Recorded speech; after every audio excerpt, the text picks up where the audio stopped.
Kabanata 51-55. Ang pagkadismaya ni Liu Lingling.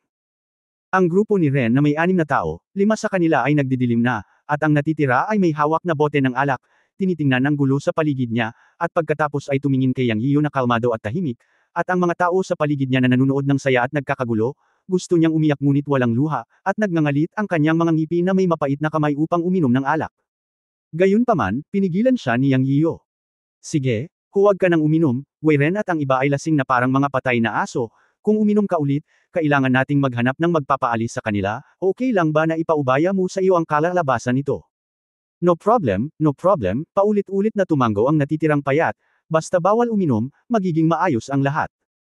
Kung tutuusin, wala siyang masyadong alcohol tolerance, halos 2 bote ng beer ang limit, at kung uminom pa siya ng panibagong bote sa kamay niya, siguradong blackout siya. Ngumiti si Yang Yiyo at tumayo at sinabing, "Tara na, humanap ng tahimik na lugar para makakain, pumunta tayo para kumain, pero hindi tayo kumain, bagkus uminom tayo ng alak." Pagkatapos ng paghagis na ito, lahat ay hindi interesadong manatili, at ang panukala ni Yang Yiyo ay napagkasunduan. Pagkalabas ng restaurant, sinabi ni Liu Lingling, "Kung ano ang gusto mong kainin, sabihin mo lang sa akin.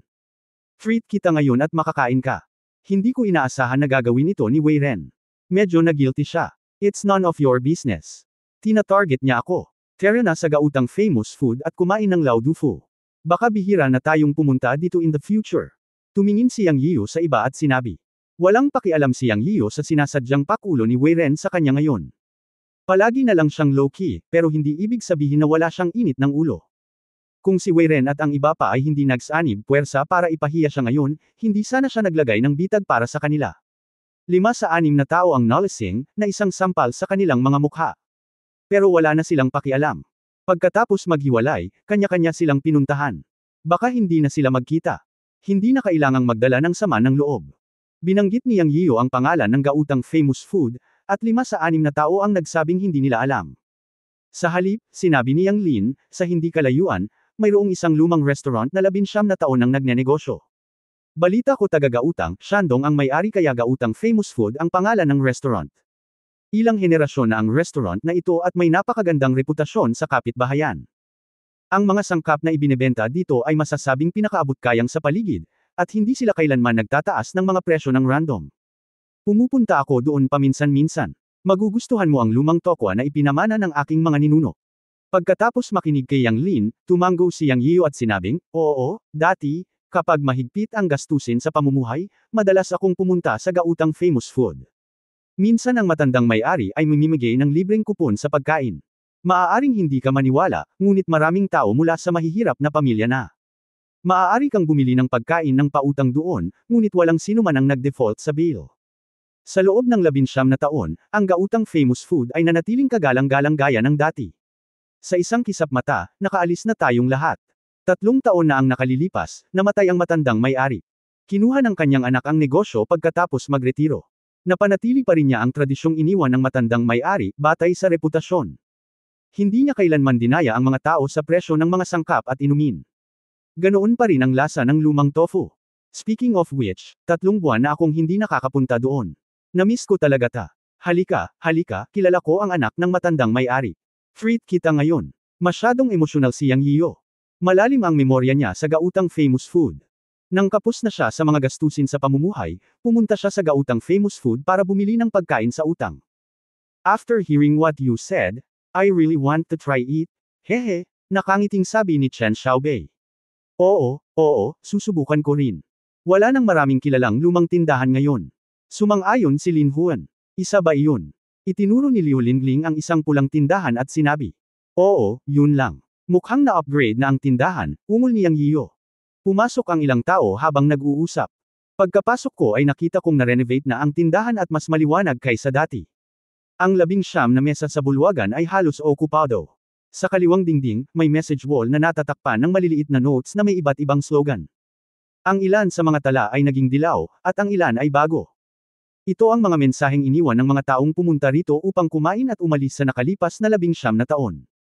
Dumiretso si Yang Lin sa message wall at kumuha ng panulat at papel sa tabi niya para sulatan ito ng linya ng mga salita. Sa pangunguna niya, natural na hindi mahuhuli si Yang Yian at ang iba pang 5. Bawat isa sa kanila ay nagsulat ng mensahe. Nang lumakad sila at nakita si Yang Lin ay nagsulat, "Damn place, I finally left your cage." Ang kanyang mensahe ay hindi isang mensahe sa lahat, ngunit mas parang isang sumpa. Ang tala ni Chen Xiaobei ay nagbabasa, "Malapit na akong pumunta sa kanluran, at sana ay makatagpo ako ng isang prinsipe na may hawak na mahabang espada, na may nakaguhit na nakangiting mukha sa likod niya." Puno pa rin ng mga fairy tale ang iniisip ng babaeng ito. Mag-aaral siya sa ibang bansa tulad ni Liu Lingling. Sumulat si Lin Huan, malalaman ba niya ang iniisip ko? Anong gagawin niya kung malaman niyang gusto ko siya? Halata na si Lin Huan ay lihim na umiibig sa isang tao. Pagkatapos ay dumating ang mensahe mula sa pseudo girl. Sa mga mata ni Yang Yian, ang batang ito ay talagang walang pag-asa. He actually saw the note from the pseudo girl saying, "Sana gumanda ang balat ko." Siya ay halatang lalaki, ngunit siya ay patuloy na naglalakad sa daan ng pagtrato sa sarili bilang isang babae. Talagang nag-aalala si Yang Yian na isang araw ang pseudo girl ay magsusuot ng medyas, maglalagay ng lipstick, at magpapakita sa harap niya na nakataas ang dibdib, na nagsasabing, "Tingnan mo, Yang Yian, sa wakas ay naging nanay ko na ako." Sa pag-iisip ng eksenang ito, hindi napigilan ni Yang Yian na kiligin. Pagkatapos, nakita niya ang tala ni Liu Lingling, na nagsasabing, "Noong gabing iyon ay ninakaw niya ang puso ko, at nasa puso ko siya. I wonder kung nararamdaman niya ang tibok ng puso ko. Mamimiss kita sa ganitong paraan." Matapos makita ang tala ni Liu Lingling, ang puso ni Yang Yian ay tumibok ng walang dahilan, at mabilis niyang ibinaba ang kanyang ulo upang isulat ang kanyang sariling mensahe. Sinulat ni Yang Yian ang kanyang mensahe at ipinost ito sa message wall. Sa oras na ito, si Liu Lingling ang unang tumingin, ngunit nang makita niya ang mensahe ni Yang Yian, biglang lumabo ang kanyang mukha. Si Liu Lingling ay may masalimuot na damdamin kay Yang Yian. Mula noong huling pagbalik nila mula sa Phoenix Mountain, ilang gabi nang walang tulog si Liu Lingling. Sa wakas, napagtanto niya na gusto niya si Yang Yian. Gayunpaman, matapos makita ang mensahe ni Yang Yian, biglang nanlamig ang puso ni Liu Lingling. Sa sandaling ito, ang kanyang mukha ay kalmado, ngunit ang kanyang puso ay hindi maipaliwanag na nabaluktot. Nakita niya ang mensahe na isinulat ni Yang Yian, "Dapat ko siyang mahanap sa buhay na ito." Sa maikling pangungusap na ito, ang karakter na, siya, dito ay isang babaeng radikal. Mapait na sinabi ni Liu Lingling, lumalabas na mayroon siyang isang tao sa kanyang puso sa mahabang panahon. Ako. Oras na para umalis, at ang pantasya ay dapat napatayin. Sa iilang tao, hindi napansin ni Yang Yian ang abnormalidad ni Liu Lingling, ngunit maingat na natuklasan ni Lin Huan, na isa ring babae, na nalulumbay si Liu Lingling, dahil nakita ni Lin Huan ang pagkawala ni Liu Lingling pagkatapos niyang tingnan ang mga mata ni Yang Yian saglit. Nakita din ni Lin Huan ang mensahe na isinulat ni Yang Yian, at ang ekspresyon sa kanyang mukha ay nanginginig sandali, at pagkatapos ay bumalik sa normal. Sa oras na ito, isang kabataang lalaki na nasa edad 30s ang lumapit at binati si Yang Yian na may ngiti mula sa malayo, "Nandito na si Yanzi. Brother Jiang, bigyan ng bawat isa sa amin ng isang bahagi ng lumang tofu." Nakangiting sabi ni Yang Yian, at ipinakilala sa maraming tao, ito ang anak ng matandang may-ari, si Jiang Bin. Si Yang Yian ay isang madalas na customer at napakapamilyar sa Jiang Bin. "Sige, sandali, ako na ang gagawa." Sinabi ni Jiang Bin sa isang babae sa cashier, "Asawa, lagyan mo ng tsaa si Yanzi at ang iba pa." Ang minana ng mag-asawa ang lumang tindahang iniwan ng kanilang mga magulang. Si Jiang Bin ang gumawa ng lumang tofu na ipinasa ng kanyang mga ninuno ng mag-isa, habang ang kanyang asawa ang namamahala sa cashier at sa front office, at nag-imbito rin ng ilang waiter na tumulong. Jiang. Napakaganda ng asawa ni Bin, at laging may ngiti sa kanyang mukha. Ang ganitong uri ng mukha ay ipinanganak upang makaakit ng kayamanan. Kilala rin niya si Yang Yian, at lumapit siya para magbuhos ng tubig at binati, "Yanzi, matagal ka nang hindi nakapunta dito. Hindi ka graduating ngayon, kaya dapat busy ka. Nasaan si hipag na si Mumo?" Nakangiting tanong ni Yang Yian. "Dinala ko si Mumo sa bahay ng nanay ko. Na-renovate ang tindahan kanina, kaya wala akong panahon para bantayan ang bata." Nang banggitin ng asawa ni Jiang Bin ang bata, puno ng kaligayahan ang mukha nito. Pagkatapos, nakikipag-chat para sa ilang mga salita, siya ay pumasok sa trabaho. Si Liu Lingling ay walang isip na umiinom ng tubig sa mesa. Walang naramdaman si Yang Yian at sinabi sa kanila kung gaano ka-cute ang anak ni Jiang Bin. Si Yang Yian ay naiinggit kay Jiang Bin.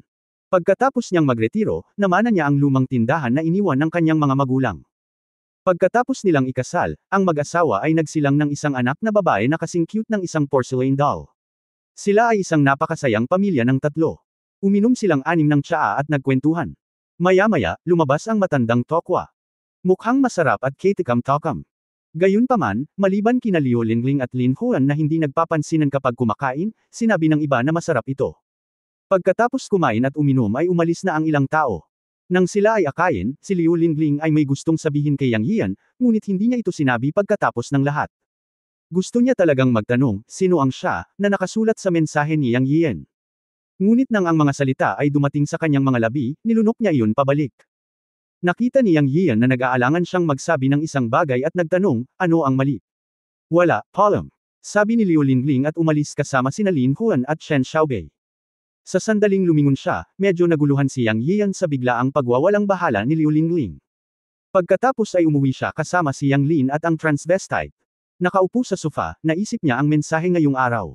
Sa katunayan, siya, sa mensahe ni Yang Yian ay talagang tumutukoy sa kanyang ina.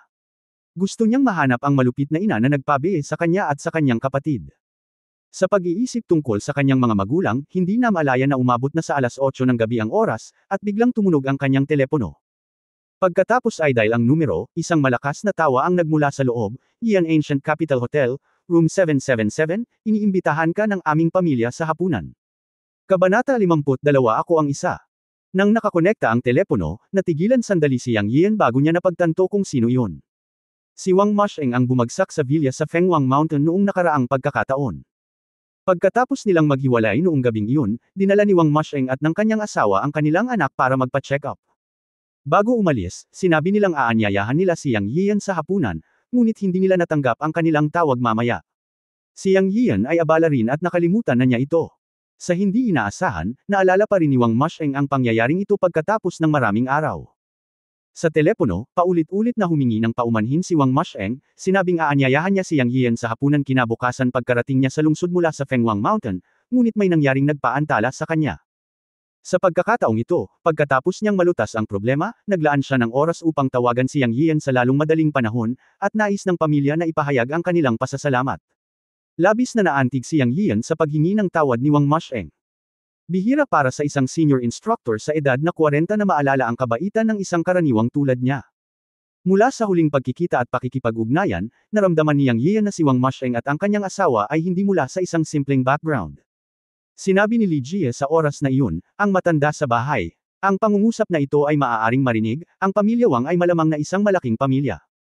Sa katunayan, labis din ang pag-aalala ni Yang Yian sa Big Boss na maaaring ibigay ang background ng koponan ni Wang Masheng. Sa katagalan, titingnan ng Yunqi Company ang isang pandaigdigang imperyo ng negosyo sa hinaharap. Ang kasalukuyang maliliit na laban ay hindi magiging isang malaking bagay, ngunit habang lumalaki ang kumpanya sa hinaharap, ang isang payong na proteksyon ay kailangang-kailangan. Hindi sinasadyang nailigtas ni Feng Wangshan ang anak ni Wang Masheng at nakipagkaibigan sa isang senior instructor mula sa Yancheng, na malamang na mula sa isang malaking pamilya. Walang alinlangan kung ano ang kahalagahan nito para sa Yunqi Company. Sa telepono, natural na pumayag si Yang Yian ng paulit-ulit at sinabing pupunta siya roon kaagad. Bago umalis, pinag-isipan ito ni Yang Yian at tinawagan si Liu Ziki. Taidan, anong pinagkakaabalahan mo? Kukuha ako ng training course. Hindi ako kasing idol mo, Big Boss. Matapos makonekta ang tawag, nagbiro si Liu Ziki. Direktang sinabi ni Yang Yian, okay, itigil ang pagsasalita ng walang kaparirikan. May importanteng bagay. Magkita tayo sa 777 box ng Guda Hotel. Kung may importanteng bagay, tawagan mo ako pagdating mo. Ano ito? Hindi ka ba makapaghintay hanggang matapos ko ang klase? May isang sikat na business tycoon na nagbibigay ng lecture ngayon. Sabi ni Liu Ziki. Mag-usap tayo. Tungkol dito kapag nagkita tayo. Masasabi ko lang na may nag-imbita sa akin sa hapunan ngayong gabi. Ang pagkain na ito ay maaaring maging payong ng Yunqi Company sa hinaharap. Hindi nang ahas si Yang Yian na magsabi ng kahit ano. Kailangang maghintay ang lahat hanggang sa makumpirma ang relasyon pagkatapos magkita sa hapagkainan. Nakinig si Liu Ziki sa seryosong mga salita ni Yang Yian at hindi na nagtanong pa, okay, pupunta ako doon kaagad. Pagkatapos ibaba ang telepono, diretsyong nagmaneho si Yang Yian sa Guda Hotel. Ang dahilan kung bakit tinawag si Liu Ziki ay dahil si Liu Ziki ang magiging helmsman ng Yunqi sa hinaharap. Nasa likod lang siya ng mga eksena. Tanging kapag ang dalawang magkapatid, isa sa bukas at isa sa dilim, maaari nilang patayin ang isang madugong landas sa mahigpit na kompetisyon sa mundo ng negosyo. Kaya naman, kailangan si Liu Ziki na makahanap ng payong na protection para sa kumpanya, dahil siya ang haharap sa maraming bagay sa hinaharap. Si Yang Yian mismo ay isang trump card na nakatago sa likod ng mga eksena. Makalipas ang 10 minuto, nagmaneho si Yang Yiyu papunta sa Guda Hotel. Siya pumasok at dumiretso sa kahon sa ikapitong palapag. Paglabas niya ng elevator, sa hindi inaasahang pagkakataon ay nakabunggo siya ng 7 o 8 tao, na lahat ay lasing, at 2 sa kanila ay kakilala. Ang 2 taong ito ay walang iba kundi sina Yu Xiaogang at Ning Wu, na binugbog ni Yang Yiyu dahil kay Liu Lingling. Sa oras na ito, sina Yu Xiaogang at Ning Wu ay napapaligiran ng isang binata na may malamig at gwapong ekspresyon. Isang matalim na hininga ang ibinigay ng binata na ito kay Yang Yiyu, at agad niyang hinusgahan na ang binatang ito ay isang gwardya. Nagkasalubong ang magkabilang gilid sa pintuan ng elevator at pareho silang natigilan. Nagkatinginan sina Yu Xiaogang at Ning Wu at nakita ang ngiti sa mga mata ng isa't isa. Sa pag-iisip noong nagpunta si Yu Xiaogang upang hanapin si Yang Yiyu para kay Liu Lingling, sa halip ay binugbog siya ni Yang Yiyu. Pagkatapos, hindi nalunukan ni Yu Xiaogang ang kanyang galit, kaya nahanap niya si Ning Wu upang ilabas ang kanyang galit, at bilang resulta, lahat ng 12 o 13 tao ay binugbog ni Yang Yiyu. Noong panahong iyon, sinabi ni Yu Xiaogang kay Ning Wu, ganoon lang ba? O dapat ba tayong maghanap ng isang tao mula sa labas upang makitungo kay Yang Yiyu? Umirap si Ning Wu at sinabing, hindi ko kayang mawala ang lalaking iyon. Napakagaling makipaglaban ng lalaking iyon. Kahit na makakita ako ng gangster mula sa labas, maaaring hindi ito gumana. Gayunpaman, kailangan kong ibalik ang mukha na ito, kung hindi, ako, si Ning Wu, ay hindi mabubuhay sa lugar na ito. Nabalitaan ko na malapit nang magretiro ang ikatlong kapatid. Napag-usapan nilang dalawa ang paghihintay sa ikatlong kapatid na binanggit nilang bumalik. Ngayon ay isang pagkakataon. Kakabalik lang kahapon ng ikatlong kapatid na binanggit nila, pero hindi siya nagretiro. Sumama siya sa pinuno para sa isang gawain. Siya ay nagkataong nasa kanyang bayan at naglaan ng oras upang makasama ang ilang mga kasama mula sa compound. Habang kumakain, sinabi rin ni Yu Xiaogang at Ning Wu sa ikatlong kapatid na may nagngangalang Yang Yiyu ang gumugulo sa kanila at nais na tulungan sila ng ikatlong kapatid na ilabas ang kanilang galit. Ang ikatlong kapatid na binanggit nila ay tinatawag na Han Wendong, ang ikatlong anak sa pamilya. Noong bata pa siya, tinawag siyang Han Xiaosan. Ang dahilan kung bakit naisip ni Yu Xiaogang at Ning Wu na kayang harapin ni Han Xiaosan si Yang Yiyu ay dahil alam nila na si Han Xiaosan ay isang espesyal na bantay, at ang mga espesyal na gwardya ay medyo makapangyarihan sa kanilang mga mata. Hindi agad pumayag si Han Xiaosan sa kahilingan ng dalawa, ngunit tinanong niya ang dahilan. Nagtatanong ng dahilan. Tiyak na hindi sasabihin ni Yu Xiaogang at Ning Wu ang totoo, dahil kung sasabihin nila ang totoo, mali sila, at maaaring hindi tumulong si Han Xiaosan. Sa halip, pinalaki nila at inilarawan si Yang Yiyan bilang isang maton.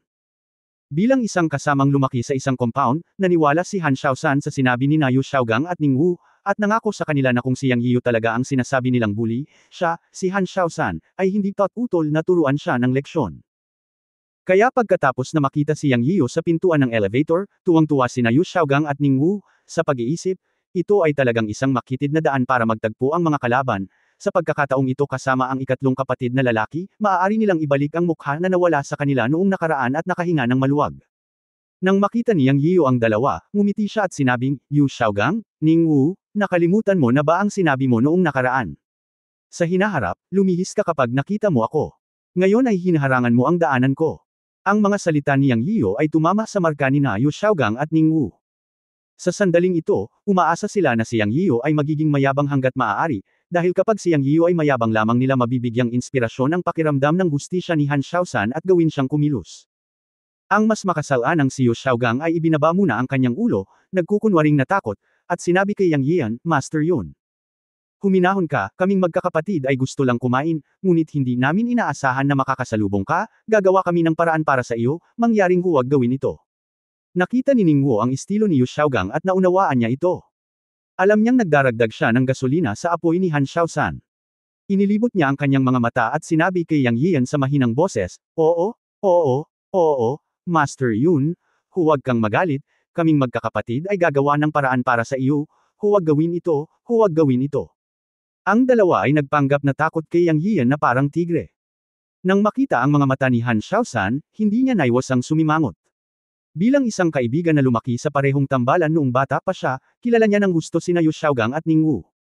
Alam na ang dalawang lalaking ito ay hindi madaling pakitunguhan mula noong sila ay bata pa, bihira ang matakot sa mga tao hanggang sa punto ng pagiging alipin. Naaninag din sa gilid na dapat ay isang karakter din ang kaharap nilang binata na tinawag na Master yun ng dalawa. Sa kabilang banda, sa puso ni Han Xiaoshan, sina Yu Xiaogang at Ning Wu ang nag-imbita sa kanya sa labas para sa hapunan ngayon. Ngayon, si Han Xiaoshan ang nawalan ng mukha. Kinaikit niya ang kanyang mga mata at tumingin kay Yang Yiu at tinanong sila, Gangzi at Wuzi, sino ang kapatid na ito? Hinihintay ni Yu Xiaogang at Ning Wu si Han Xiaoshan na sabihin ito. Tuwang-tuwa sila, ngunit nagpanggap pa rin silang natakot at sinabi kay Han Xiaoshan, ikatlong kapatid.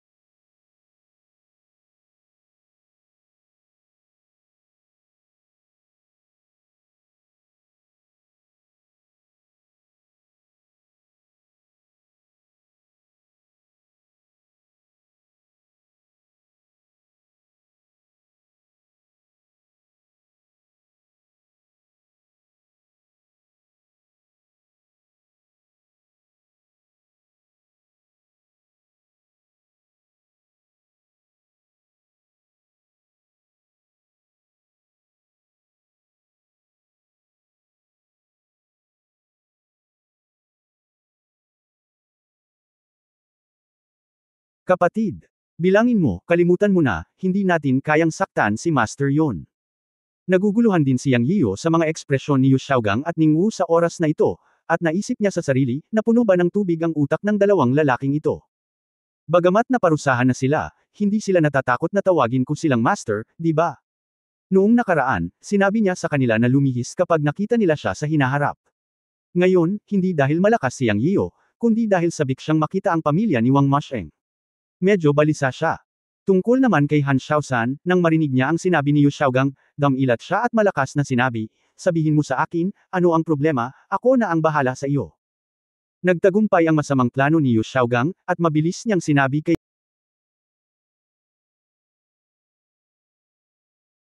Han Xiaoshan, ikatlong kapatid, kailangan mong gawin ito para sa akin at kay Uzizo, siya si Yang Yiu. Oo, pangatlong kapatid, ang batang ito ay isang martial artist, hindi ko siya kalaban, siya ay napakalakas. Dagdag ni Ning Wu. Malamig na bamantong hininga si Han Xiaoshan, hindi ka nahihiyang ilabas ang iyong maliliit na pakulo.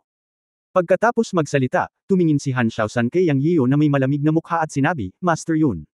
Napakayabang mo, ikaw ba Yang Yiu? Matapos pagmasdan ng mga ekspresyon ni Yu Xiaogang at Ning Wu sa sandaling ito, medyo naunawaan ni Yang Yiu. Nakahanap pala ng mabuti ang dalawang lalaking ito at sadyang sinisiraan ako para harapin ako. Gayunpaman, walang pakialam si Yang Yiu, at tumingin kay Han Xiaoshan na may ngiti at sinabing, oo, ako ito, sigurado. Kabanata 53 dapat ako ay mas baliw sa iyo. Sa pagharap sa pagtatanong ng ikatlong kapatid sa bibig ni Yu Xiaogang at Ning Wu, hindi natakot si Yang Yiu at tapat na inamin na siya si Yang Yiu. Ang kanyang ekspresyon ay isang salita lamang sa mga mata ni Han Xiaoshan mayabang. Habang nangyayari ito, mas naniniwala si Han Xiaoshan na totoo ang sinabi ni Yu Xiaogang at Ning Wu, at si Yang Yiu ay isang bully na nang-aapi sa kanyang mga kasama. Bilang isang bantay, si Han Xiaoshan ay may sariling pakiramdam ng tama at mali. Hindi siya laban sa mga tao kundi laban sa mga bagay. Ngunit ang pagganap ni Yang Yiu ngayon ay talagang mayabang, na nagpaisip kay Han Xiaoshan na si Yu Xiaogang at Ning Wu ay tama. Para harapin ang isang bully na nang-aapi sa iba, inisip ni Han Xiaoshan na gumagawa siya ng mabuti at hindi siya makakaramdam ng anumang psikolohikal na presyon. Kinusot-kusot niya ang kanyang mga mata, tumingin siya kay Yang Yiu at sinabing, natalo mo na ba silang dalawa?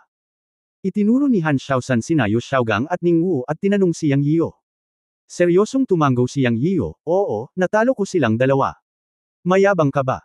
Tumingin si Han Xiaoshan kay Yang Yiu at naikuyom ang kanyang mga kamao. Natural na napansin ni Yang Yian na malapit nang umatake ang kabilang partido. Hindi siya natatakot, bagkus ay interesado.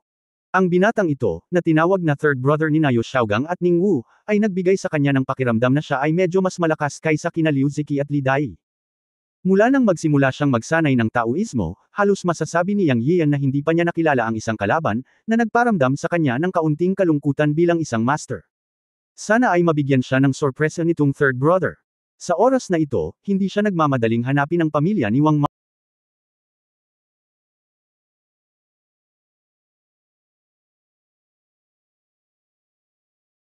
Masheng. Anyway, kung hindi niya masolusyonan ang bagay na ito, hindi siya makakaalis. Pagkatapos ng graduation, naramdaman din ni Yang Yian na ang sama ng loob sa pagitan ni Yu Xiaogang at Ning Wu, na hindi isang sama ng loob, ay dapat nang wakasan. Dahil ang pangatlong kapatid na ito ay isang katulong na inupahan ng dalawa, ang pakikipag-away sa kanya at pagbagsak sa kanya ay magwawakas sa usaping ito. Nang marinig ang sinabi ng kabilang partido na siya ay napakamayabang, ngumiti si Yang Yian at seryosong nagsabi, "Bueno, dapat akong maging mas mayabang kaysa sa iyo. Very good, ipapaalam ko sa iyo na ang pagiging mayabang ay nangangailangan ng kapital." Malamig na ngumuso si Han Xiaoshan at sinuntok si Yang Yian. Talagang sigurado siya na si Yang Yian ay karapat-dapat na parusahan. Kaya nagsimula siyang lumaban ng direkta. Sa pagharap sa malinis na suntok ng kalaban, hindi nagmamadali si Yang Yian. May ningning sa kanyang mga mata, itinaas niya ang kanyang kamay na parang kidlat at sinuntok din siya, diretsyong humarap sa kanya. Sa lalong madaling panahon, gumawa ng hakbang ang ikatlong kapatid na ito, talagang naramdaman ni Yang Yian na mas malakas siya kaysa kay Li Dai. Ang ikinagulat ni Yang Yian ay nakaramdam siya ng nakamamatay na aura mula sa binata, ang parehong mamamatay tao na aura gaya ni Wang Masheng, ngunit hindi kasing lakas ni Wang Masheng. Kasabay ng pagbangga ng mga kamao ay isang tunog ng mga bali ng buto ang narinig. Isang mahinang ungol ang nanggaling sa ilong ng ikatlong kapatid. Siyempre, hindi magkakaroon ng mga bali ng buto si Yang Yian.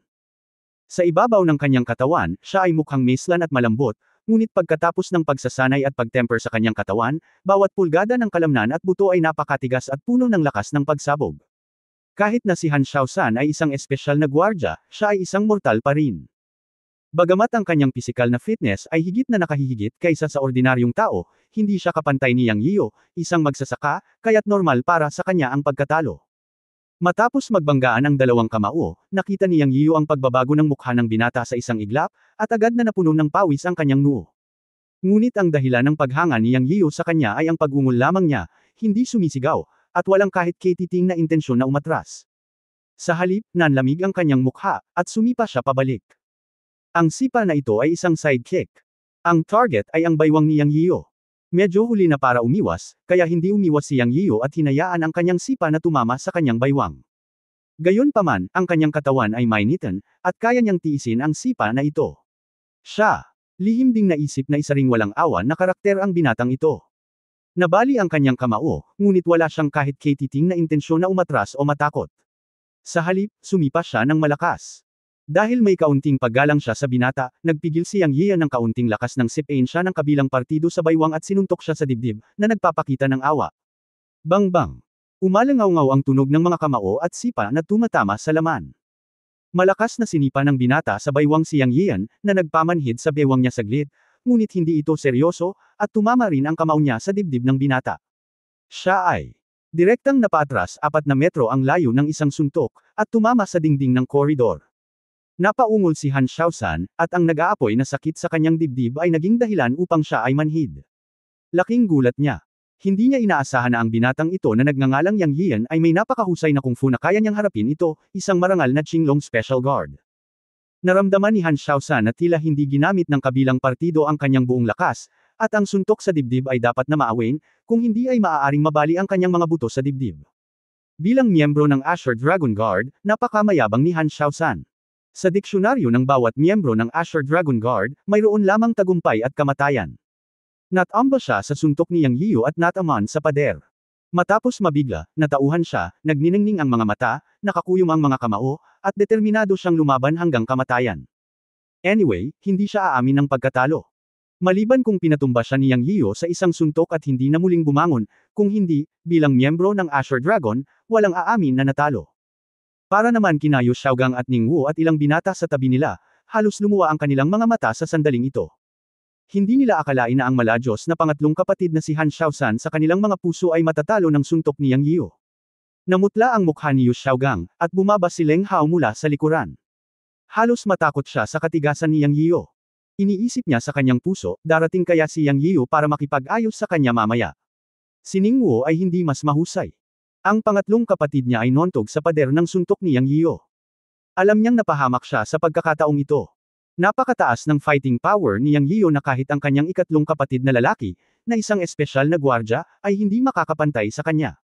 Hindi lang siya makakapaghiganti ngayon, baka mabugbog pa siya ulit ni Yang Yiu. Iniisip sa kanyang puso, kung makakatakas siya sa pagkakataong ito, tiyak na liliko siya kapag nakita niya si Yang Yiu. Talagang kumbinsido siya at natatakot. Natigilan ang lahat. Nakakita na sila ng malalakas na lalaki, ngunit hindi pa sila nakakita ng masamang halimaw na tulad ni Yang Yiu. Sinabi niya na maaari niyang patumbahin ang isang lalaki na tumitimbang ng higit sa 100 pounds ang layo sa isang suntok. Kahit ang langit ay hindi magagawa iyon. Sina Yu Xiaogang, Ning Wu at iba pa ay humagulgol sa kanilang mga puso. Itinaas ni Yang Yiyo ang gilid ng kanyang bibig, at hindi pinansin si Yu Xiaogang at ang iba pang natakot. Tinitigan niya ang binata na tumayo mula sa sulok, at nakita niya ang fighting spirit sa kanyang mga mata, at lalo niya itong hinangaan. Ang taong ito ay may paniniwala na hindi umamin ng pagkatalo. Ito ay isang bantay, isang tunay na top guard. Siya. Talagang sigurado sa kanyang puso na ang ikatlong kapatid na binanggit ni Ning Wu at Yu Xiaogang ay dapat na isang espesyal na bantay o isang bagay na katulad nito. Ang mga ordinaryong gwardya ay walang ganitong uri ng kalupitan. Ang hindi alam ni Yang Yiyo ay ang kanyang interesadong mga mata ay isang provocation sa kanya sa mata ni Han Xiaoshan. Siya ay tumayo at umungal, at akmang susugurin upang labanan muli si Yang Yiyo. Sa sandaling ito, isang malakas at marilag na boses ang umalingaw sa koridor. Tumigil ka. Sa isang iglap, biglang nakita ni Yang Yiyo na nanigas ang katawan ng binata. Napalingon siya at agad na natuwa. Lumabas na si Wang Masheng sa tabi nila minsan. Nang malapit na niyang batiin si Wang Masheng, nalaman niyang mabilis na tumayo ang binata, sumalo daw kay Wang Masheng, at malakas na sinabi, "Hello, Chief Instructor." Ha? Anong nangyayari? Naguguluhan si Yang Yiyo at sinabi sa kanyang puso. Sa oras na ito, lumapit si Wang Masheng na may madilim na mukha, tumingin sa binata at nagsabi, "Han Xiaoshan, hindi ka ba binigyan ng bakasyon para umuwi para bisitahin ang iyong mga kamag-anak? Bakit ka nakipag-away sa mga bisitang inimbitahan ko? May kaya ka ba?" Napagtanto lamang ni Yang Yiyo sa oras na ito na ang binata ay tinawag na Han Xiaoshan. Hindi nakakagulat na tinawag siya ni Yu Xiaogang at Ning Wu na pangatlong kapatid. Kapansin-pansin, nakita ni Yang Yiyo na nanginginig ang katawan ni Han Xiaoshan sa bawat salitang sinabi ni Wang Masheng, at nagsimulang tumulo ang mga butil ng pawis sa kanyang noo. Hindi niya alam kung ito ba ang sakit na masira ng mag-isa o ang takot kay Wang Masheng. Gayunpaman, si Han Xiaoshan sa sandaling ito, mula nang lumitaw si Wang Masheng, wala na ang kalupitan niya noon, tulad ng isang daga na nakakakita ng pusa. Sa pagharap sa pagtatanong ni Wang Masheng, sinabi ni Han Xiaoshan na nag-aalinlangan, magulat sa punong tagapagturo, "Ako. Dumating ako upang kumain ng hapunan kasama ang ilang mga kaibigan, hindi ko alam na naroon ang punong tagapagturo, ako. Ako, hindi ko alam na ang kapatid na ito ay iyong bisita, ako." Sa pagitan natin, hindi makapagpatuloy si Han Xiaoshan dito. Kung alam niya na si Yang Yiyo ang panauhin ng punong tagapagturo, hindi siya maglalakas loob na makipaglaban kay Yang Yiyo kahit na mayroon siyang 100 tapang. Ngayon ay hindi niya alam kung paano ito ipapaliwanag. Hindi niya masasabi na nakinig si Han Xiaoshan sa kanyang mga kasama at gumamit ng karahasan laban kay Yang Yiyo, tama ba? Ngayong alam na ni Han Xiaoshan na si Yang Yiyo ang panauhin ng punong tagapagturo, tiyak na hindi siya ang bully na sinabi ni Yu Xiaogang at Ning Wu. Siguradong ginagamit siya ng dalawa. Gusto niyang magkapira-piraso sina Yu Xiaogang at Ning Wu. Ngayon ay nakaharap sa pagtatanong ng punong instructor, naramdaman ni Han Xiaoshan na siya ay inihaw ng apoy. Sa sandaling ito, hindi niya inaasahan na hahakbang pasulong si Yang Yiyo at nakangiting sasabihin, "Tito Wang, ayos lang. Nagkaroon ng hindi pagkakaunawaan sa pagitan namin ni Kuya. Gusto ko lang makipag-spar sa kanya." Nang marinig na tinutulungan siya ni Yang Yiyo, ang magandang impresyon ni Han Xiaoshan kay Yang Yiyo ay agad na sumabog. Kabanata 54, isang taong may malakas na taga-suporta. Napakalaking tao ni Wang Masheng kaya hindi niya kayang makita ang hidwaan ni Han Xiaoshan at Yang Yiyo. Naunawaan niya ito pagkatapos ng kaunting pag-iisip, ngunit medyo nahihiya siya ngayon. Si Han Xiaoshan ang kanyang bantay. Pagkatapos ng misyon sa Hilagang Kanluran ilang oras ang nakalipas, iniwan ng kapitan ng gwardya si Han Xiaoshan sa kanyang tabi. Si Han Xiaoshan ay mula sa Guda, at binigyan siya ni Wang Masheng ng bakasyon upang makauwi at bisitahin ang kanyang pamilya kagabi. Kung tutusin, nasa kanyang bayan. Walang maraming pagkakataon na makauwi sa panahon ng pagsasanay sa buong taon, lalo na para sa isang espesyal na sundalo tulad ni Han Xiaoshan, na may mas kaunting bakasyon. Bilang punong instruktor ni Han Xiaoshan, si Wang Masheng ay hindi isang konserbatibong tao. Siya ay sikat sa pangkat dahil sa pagmamahal sa kanyang mga sundalo tulad ng kanyang sariling mga anak. Paanong hindi niya mabibigyan ng pagkakataon si Han Xiaoshan na umuwi? Gayunpaman, ngayon ay nakaharap kay Yang Yiyo, ang tagapagligtas ng kanyang anak. Talagang nagkaroon siya ng kontrahan sa sarili niyang mga gwardya, na naging dahilan upang mawalan ng mukha si Wang Masheng. Kung hindi lang siya lumabas sa banyo at nagkataong nakita ang eksenang ito at nagmamadaling itinigil, sino ang nakakaalam kung ano ang mangyayari? Kilalang kilala ni Wang Masheng si Han Xiaoshan, ang bantay. Alam niyang puno ng killing moves ang batang ito. Kung talagang lumaban siya ng husto, tiyak na magdurusa si Yang Yiyan. Siyempre, ito ang naisip ni Wang Masheng sa kanyang puso. Bagamat nakita niya si Yang Yiyan na nakayuko sa manibela gamit ang isang kamay nang iligtas ang kanyang anak noong nakaraan, at ang lakas ng kanyang kamay ay nakakatakot, sa kanyang mga mata, si Yang Yian ay isang bata pa lamang, at si Han Shaosan ay miyembro ng espesyal na gwardya na si Qinglong ng Jiushou. Sa mga tuntunin ng mga kasanayan sa pagpatay, tiyak na mapapatay ni Han Shaosan si Yang Yian sa ilang segundo, kaya napakapalad ni Wang Masheng na nagpakita siya sa oras upang pigilan si Han Shaosan. Kung ito ay ilang sandali pa, si Yang Yian ay magdaranas ng malaking kawalan. Noong panahong iyon, ang kanyang bantay ang nanakit sa tagapagligtas ng kanyang anak, at hindi alam ni Wang Masheng kung paano haharapin si Yang Yian. Gayunpaman, kung nakita ni Wang Masheng na sinuntok ni Yang Yian si Han Shaosan ngayon lang, malamang na hindi niya iyon iisipin. Sa katunayan, hindi talaga sineseryoso ni Yang Yian si Han Shaosan. Sa katunayan, si Han Shaosan ay mas malakas kaysa sa mga ordinaryong tao na sinanay, at mayroon ding nakamamatay na aura sa kanyang katawan na nakakita ng dugo, ngunit ang kanyang lakas ay limitado. Matatalo siya ni Yang Yiyo sa sarili niyang lakas at pisikal na liksi, maliban kung si Han Shaosan ay isa ring cultivator. Sa pagkukusa ni Yang Yiyo na bigyan ng paraan si Han Shaosan, magiging mas madali ang mga bagay. Nakita ni Wang Masheng ang lahat ng ito at higit na pinahahalagahan si Yang Yiyo. Siya ay may napakahusay na medikal na mga kasanayan, malakas na lakas, at ngayon ay tila may isang magnanimous puso. Ito ay isang mabuting tao. Kung hindi sinabi ni Yang Yiyo na hindi siya interesado, gusto ni Wang Masheng na i-recruit siya sa team. Pasulong at tinitigan ng masama si Han Shaosan, sinabi ni Wang Masheng na may mabangis na mukha, kanselahin ang holiday bukas at bumalik sa koponan. Bumalik ka para samahan kaagad ang iyong mga magulang. Ikaw ay isang kahiya-hiyang bastard. Guard ka, hindi gangster. Bakit ka nandito para matutong lumaban? Nangangati ka. Hiniling kong bumalik ka sa warehouse no. Isa. Magsumbong sa chief instructor, mali ako, susuriin ko. Nang marinig ni Han Shaosan ang mga salitang warehouse no. Isa, nang inig ang kanyang buong katawan. Mas alam niya kung ano ang lugar na iyon. Ito ay isang lugar kung saan nanatili ang isang grupo ng mga pervert na halimaw. Kung pumunta ka doon, mababaliw ka sa 10 kaso. Nagmamadali niyang iniyuko ang kanyang ulo at inamin ang kanyang pagkakamali. Umalis ka, magagalit ka kapag nakita mo ako. Naiinip na kumaway si Wang Masheng kay Han Shaosan. Oo. Si Han Shaosan ay parang napatawad na siya. Bago umalis, sinabi niya kay Yang Yiyo, Mr. Yang, hindi mo nakilala ang dakilang tao ngayon. Patawarin mo sana ako. Talagang bibigyan kita ng paliwanag sa nangyari ngayon.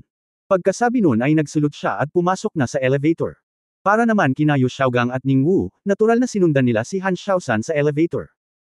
Pagkaalis ni Han Shaosan at ng iba pa, humingi ng tawad si Wang Masheng kay Yang Yian, paumanhin, hindi dinidisiplina ni Uncle Wang ang kanyang mga sundalo ng maayos, at ikaw ay nagkamali. Tito Wang, ano ang sinasabi mo? Maliit na hindi pagkakaunawaan lang sa pagitan namin. Hindi kami magkakilala hanggang sa nag-away kami. Hindi ko inaasahan na si Han Shaosan pala talaga ang bantay ni Uncle Wang. Ako dapat ang mag-sorry. Tuwang-tuwa si Yang Yian sa magiliw na tawag ni Wang Masheng, at naramdaman din niya ang paghingi ng tawad ni Wang Masheng sa kanya, kaya sumuko rin siya. Hahaha, sige, huwag ka nang mag-aksaya ng oras, punta ka sa box at kumain ka muna. Ang iyong tiyahin na si Li Jia at ang isang matandang teammate ay naghihintay na kumain ka, haha. Napangiti si Wang Masheng, hinawakan ang kamay ni Yang Yian at naglakad patungo sa kahon. Sinundan ni Yang Yian si Wang Masheng sa kahon, ngunit hindi niya alam na isang magandang eksena ang nangyayari bago sina Han Shaosan, Yu Xiaogang at Ning Wu na pumasok sa elevator. Ilang sandali ang nakalipas, nang magsara ang pinto ng elevator, biglang lumubog ang mukha ni Han Shaosan, at ang kanyang mga mata ay tumitig kay Yu Xiaogang at Ning Wu na parang kutsilyo. Ang mga miyembro ng espesyal na puwersa ng Qinglong ay nakakita ng dugo sa kanilang mga kamay, at ang kanyang mga mata ay talagang hindi isang bagay na kayang tiisin ng mga ordinaryong tao. Sina Yu Xiaogang at Ning Wu ay tinitigan ni Han Shaosan, at hindi nila naiwasang manginig ang lahat, at ang kanilang mga puso ay naging mapait. Nakita rin nila na ang lalaking nasa katanghaliang gulang na biglang sumulpot kanina ay ang amo ng ikatlong kapatid. Ang pangatlong kapatid ay parang daga at pusa sa harap ng taong iyon, nanginginig sa takot. Ano ang? Ang mas hindi inaasahan ay si Yang Yian ang talagang panauhin ng amo ng ikatlong kapatid, at tila napakaganda ng kanilang relasyon. Walang duda na si Yang Yian ay isang dakilang Diyos. Hindi lang abnormal ang halaga ng kanyang martial arts, kundi napakalakas din ng kanyang mga koneksyon. Pareho nilang alam na ang ikatlong kapatid ay isang espesyal na gwardya. Bagamat hindi nila alam ang pagkakakilanlan ng nasa katanghaliang gulang na lalaki ngayon, tiyak na isa itong dakilang tao para maging amo ng ikatlong kapatid. At si Yang Yian ay hindi isang simpleng background ng magsasaka, siya ay isang taong may malaking taga-suporta. Sa pagkakataong ito ay bumagsak na siya, at kailangan niyang bumawi mamaya. Gayunpaman, sa pagtingin sa mukha ng ikatlong kapatid, kailangan muna niyang lampasan ang ikatlong kapatid. Nakaharap sa matatalim na mata ni Han Xiaoshan, sina Yu Xiaogang at Ning Wu ay hindi nang ahas na tumingin sa isa't isa at ibinaba ang kanilang mga ulo. Hindi umimik si Han Xiaoshan, nakatitig lang sa dalawang tao sa elevator. Hanggang sa tumunog ang elevator at bumukas ang pinto ng elevator, nagsalita si Han Xiaoshan sa malalim na boses, ngunit hindi kina Yu Xiaogang at Ning Wu, ngunit sa iba pa, mauna na kayo, may pag-uusapan tayong tatlo.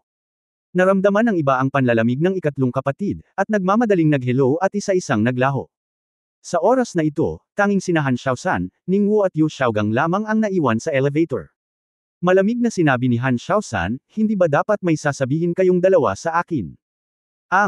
Ang Special Warfare Pioneer ay nagalit sa kanyang puso, at ang kanyang tono ay puno ng layuning pumatay. Hindi ito isang bagay na kayang tiisin ng mga ordinaryong tao tulad ni Yu Xiaogang at Ning Wu. Si Han Xiaoshan ay nagdala sa kanila ng labis na psikolohikal na presyon. Magsalita ka. Biglang umungal si Han Xiaoshan. Nanginginig silang dalawa. Si Yu Xiaogang ang unang hindi nakatiis, at sinabing may mapait na mukha, "Third brother, nagkamali kami. Hindi kami dapat nagsisinungaling sayo. Third kapatid, hindi na ako maglalakas loob na gawin ito sa susunod," bulong din ni Ning Wu. Hindi na kailangang itanong ang dahilan.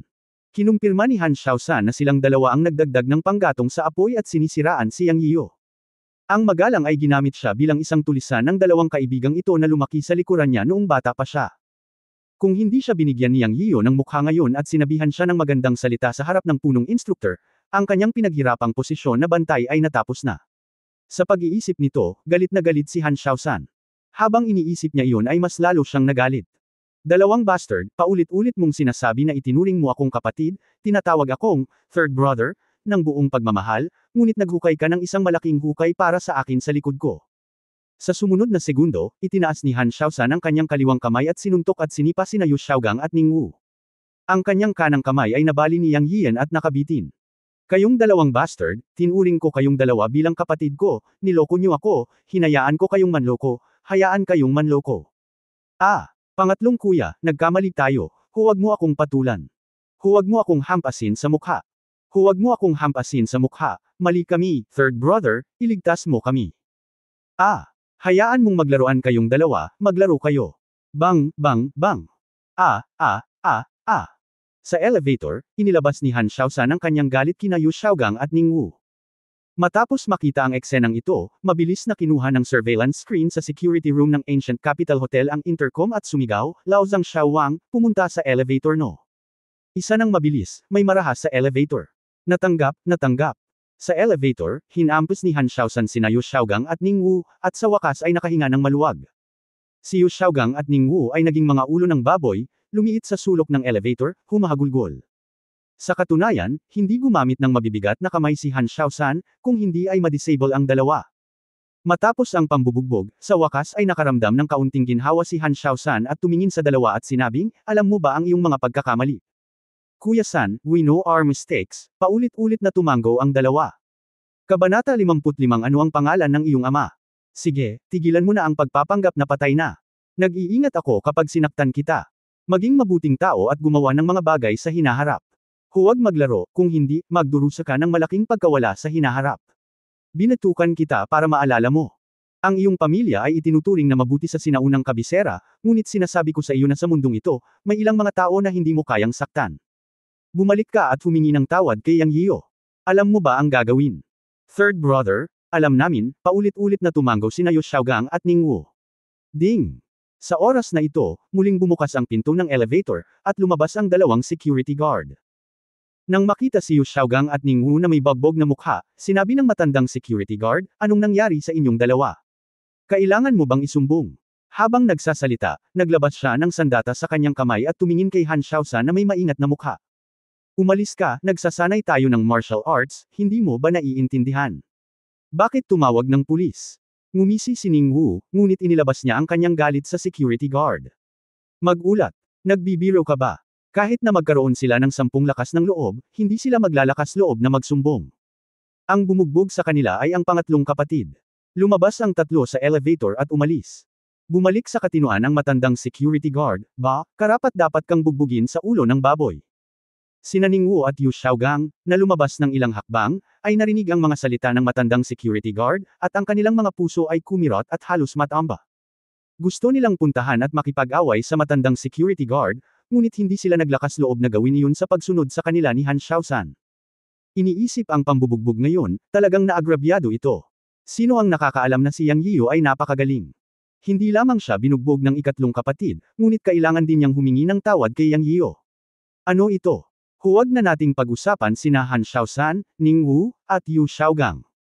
Sa box 777, nang magiliw na hinawakan ni Wang Masheng ang kamay ni Yang Yiyu at pumasok sa kahon.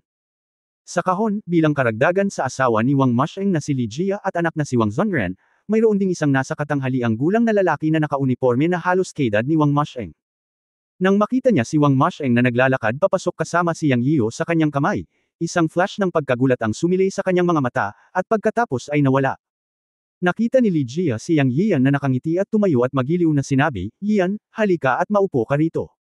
Pagkatapos ay sinabi niya sa kanyang anak na si Wang Zhongren sa tabi niya, "May tinawagan si Zonger, dapat mas maging malapit kayong magkapatid sa hinaharap." Kapatid na Yian, naunawaan din ni Wang Zhongren na si Yang Yian ang nagligtas sa kanya.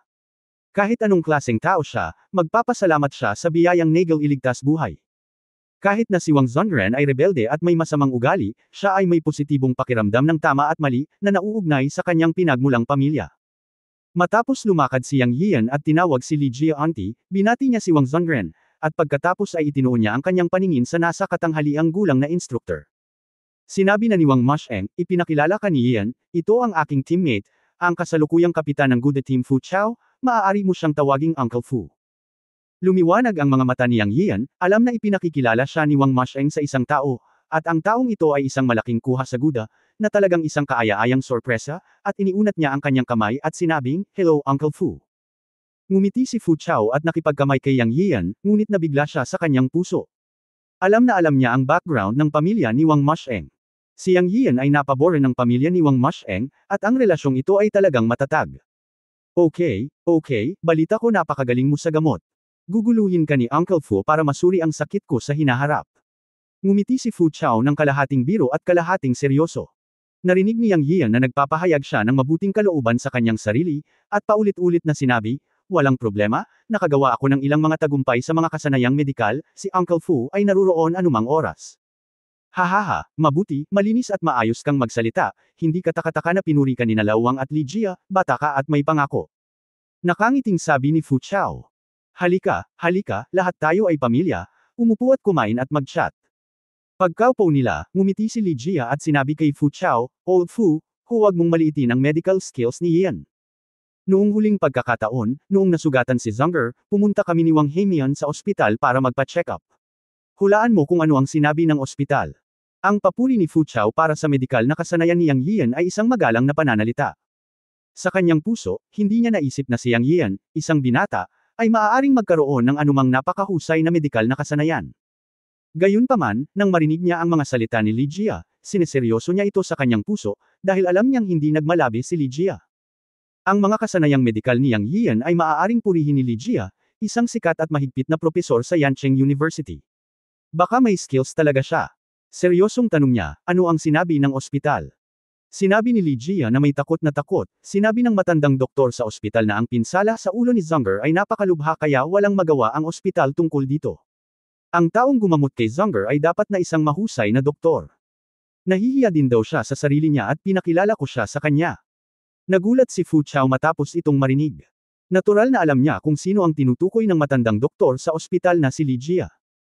Ang matandang doktor ay isang sikat na doktor sa tradisyonal na Chinese medicine community sa Jiuzhou. Maging siya ay pinuri siya at nakaramdam ng hiya sa sarili. Kung gayon ang mga medikal na kasanayan ni Yang Yiu ay talagang kamangha-mangha. Sa pag-iisip nito, tumingin muli si Fu Chao kay Yang Yiu na may ibang tingin. Napangiti si Li Jia matapos makita ang ekspresyon ni Fu Chao. Partikular niyang sinabi ito para magkaroon ng relasyon kay Yang Yiu sa harap ni Fu Chao. Isa pa, nagsasabi siya ng totoo.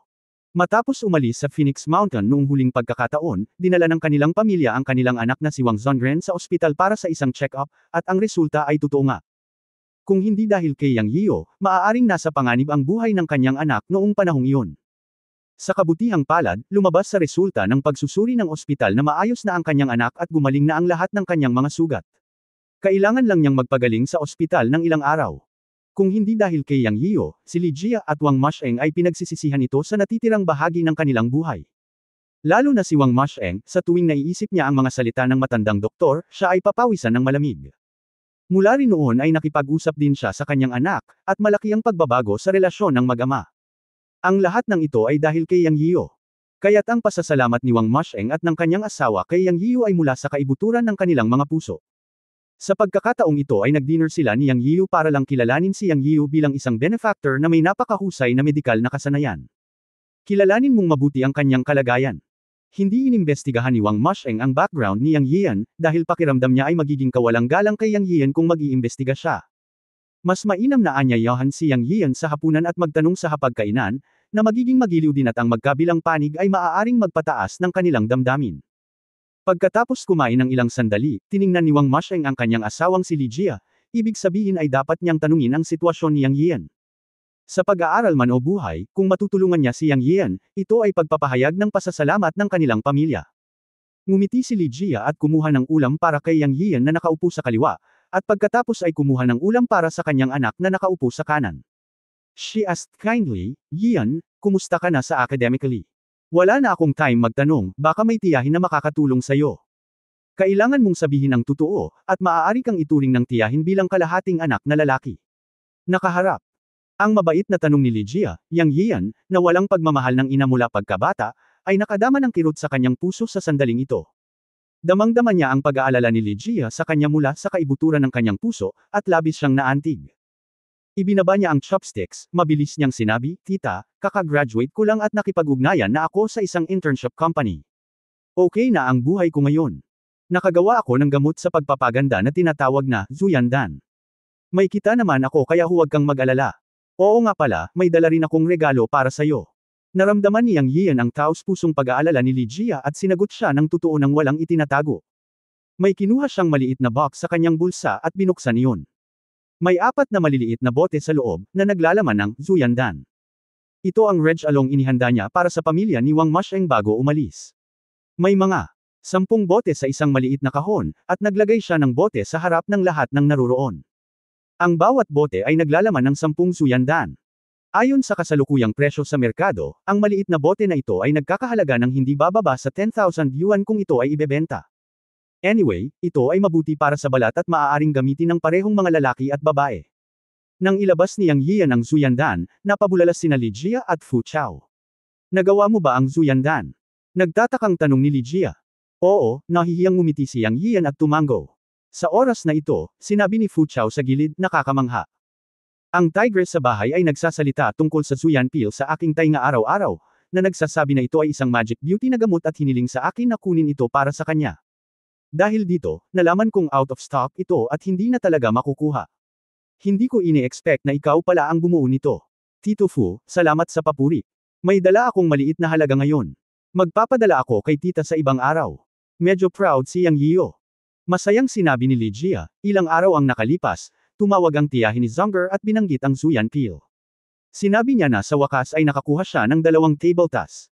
Pagkatapos kunin ang mga ito, nagmukha siyang mas bata ng ilang taon. Mahigpit niya akong pinabili. Nung una, hindi ako naniwala. Mamaya, pinadalhan niya ako ng litrato. Mukha talagang nag-improve ng husto ang balat niya. Ang regalo ni Yang Yio ay nagpasaya sa lahat ng naruroon, lalo na si Li Jia, isang babae, na naglagay ng maliit na kahon sa kanyang bag na parang isang kayamanan. Matapos siyang purihin ng ilang beses, tinanong ni Wang Masheng si Yang Yio, Yio, sino ang mga miyembro ng iyong pamilya? Saan ang iyong bayan? Uncle Wang, ang aking bayan ay Xiangyang Village, isang rural village sa junction ng sinaunang Kabisera at Gansu Province. Ang aking pamilya. Ang aking ama ay nasa pagsasanay din, ngunit higit sa 10 taon na ang nakalilipas, ang pangkat ay nagpadala ng mensahe na nagsasabing ang aking ama ay nawawala at malamang nawala na. Noong 4 na taong gulang ako, tumakas ang nanay ko sa bahay. Ngayon ay mayroon akong lola at isang kapatid na babae na nasa high school sa bahay, sagot ni Yang Yio sa mahinang boses. Sa sandaling ito, gumalaw ang ekspresyon ni Wang Masheng, at nagmamadali siyang nagtanong, Xiangyang Village. Ano ang pangalan ng iyong ama? Sa isang iglap, nalaman ni Yang Yio na ang mga salita ni Wang Masheng ay medyo nababalisa, at ang kanyang ekspresyon ay medyo wala sa kontrol. End of this chapter.